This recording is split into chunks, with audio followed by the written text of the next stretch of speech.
Today I'm going to be showing you how to do the long tail cast on. It is a stretchy cast on that is good for making hats or gloves or socks, anything that needs a little bit of a stretch to it. It's not a very decorative edge, but it will be stretchy enough, and like the name suggests, we're going to need a long tail.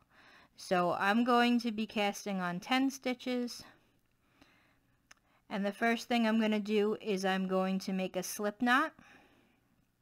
So the way we make a slip knot is the tail end goes in your right hand, the working yarn in your left. We're going to put our right hand over our left hand to make a loop. And then we're going to take the working yarn and push it through that loop, grab it, and then pull tight. And this loop we're going to put on our needle. I'm going to put it on the empty needle.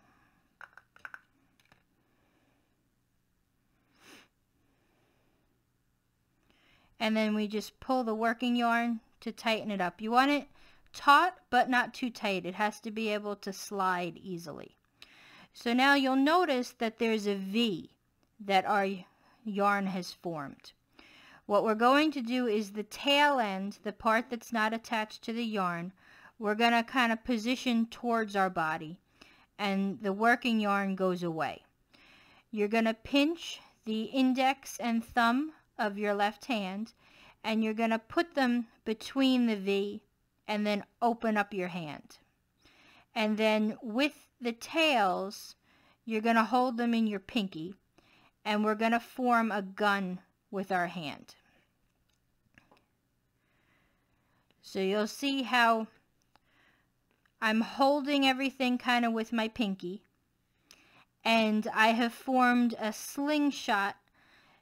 The strands wrap around my fingers, and this is the position that we're going to hold. So our bottom 3 fingers are going to be closed, our index and our thumb are extended.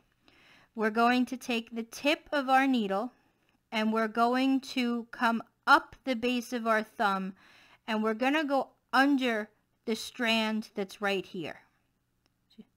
Then we're going to rotate our hand a little bit, and we're going to make the needle go over the strand by our index finger.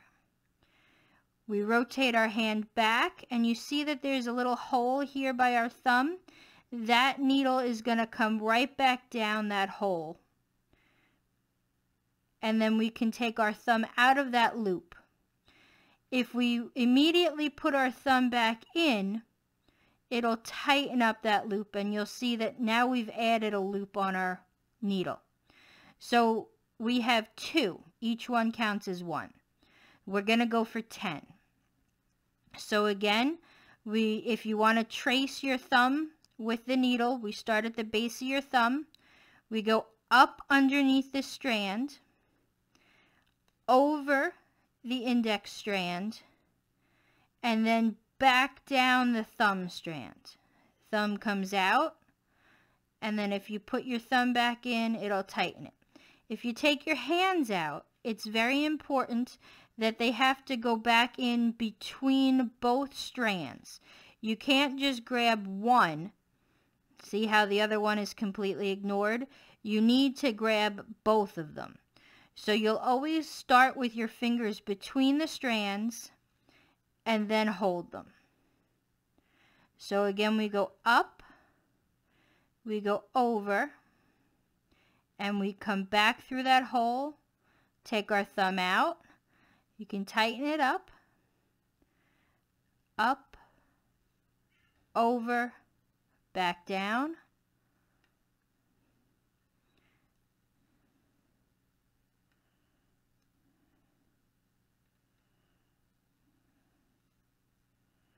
And you'll see as we're doing this, our tail is going to get shorter and shorter. That's what we want.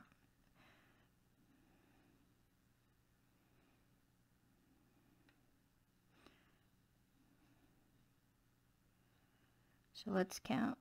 1, 2, 3, 4, 5, 6, 7, 8, 9. We got one more.